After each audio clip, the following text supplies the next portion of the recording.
आज ये शीतेर शाक दिए शीत स्पेशल रान्ना करছি आलू मेथी। তার জন্য প্রথমেই কড়াইয়ে দিয়ে দেব পরিমাণ অনুযায়ী সাদা তেল। তেল গরম হয়ে গেছে, এবার ছোট ছোট আলু খোসা ছাড়িয়ে রেখেছিলাম, আলুগুলো বেশ লাল করেই তেলের মধ্যে ভেজে নেব। আপনারা চাইলে বড় আলু অর্ধেক করে নিয়েও এই রান্নাটা করতে পারেন, তবে ছোট আলু দিয়ে রান্নাটা করলে দেখতে সুন্দর হয়। আলুগুলো ভাজতে ভাজতে এবার মশলা তৈরি করে নেব।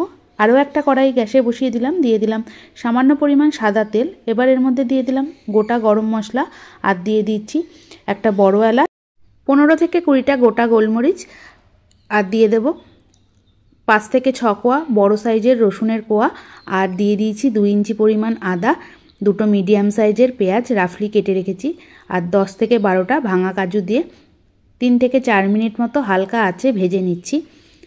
3 থেকে 4 মিনিট পর এর মধ্যে দিয়ে দেব হাফ কাপ জল। জলটা দিয়ে আরও 4 থেকে 5 মিনিট মতো পেঁয়াজটা সিদ্ধ করে নেব।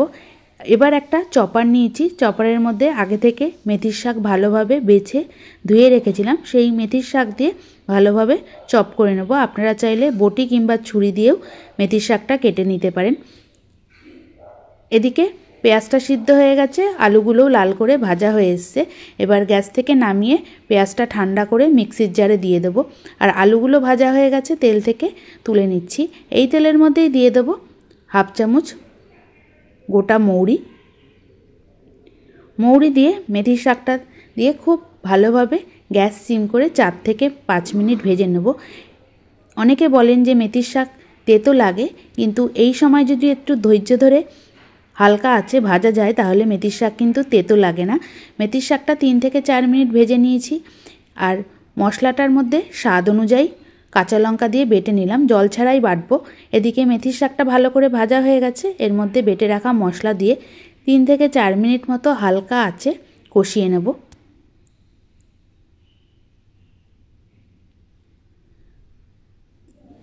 এবার এর মধ্যে দিয়ে দিচ্ছি স্বাদ অনুযায়ী লবণ আর সামান্য পরিমাণ কাশ্মীরি লঙ্কার গুঁড়ো। এটা অপশনাল, আপনারা চাইলে বাদ দিয়েও রান্নাটা করতে পারেন।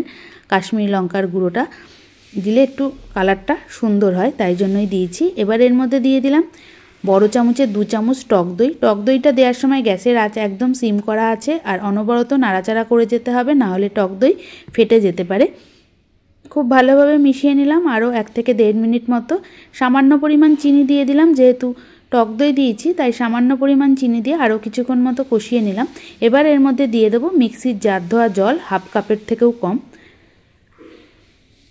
তারপর এর মধ্যে দিয়ে দিচ্ছি ভেজে রাখা আলুগুলো দিয়ে খুব ভালোভাবে কষিয়ে নেব।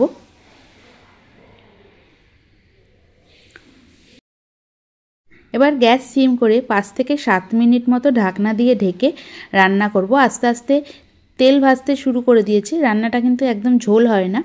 যদি আপনাদের মনে হয় সামান্য পরিমাণ জল দিতে পারেন। 5 থেকে 7 মিনিট পর ঢাকনাটা তুলে নিলাম। আলুগুলো এখনও পুরোপুরি ভালো করে সিদ্ধ হয়নি, তাই আবারও 2 থেকে 3 মিনিটের জন্য ঢাকনা দিয়ে ঢেকে রান্না করলাম। 2 থেকে 3 মিনিট পর ঢাকনাটা তুলে দিলাম, ওপরে তেল ভেসে উঠেছে, আলুও সিদ্ধ হয়ে গেছে। এবার আমি গ্যাস বন্ধ করে দিচ্ছি। তাহলে তৈরি হয়ে গেল আলু মেথি কিংবা মেথি আলু। আশা করছি রেসিপিটা আপনাদের ভালো লাগলো।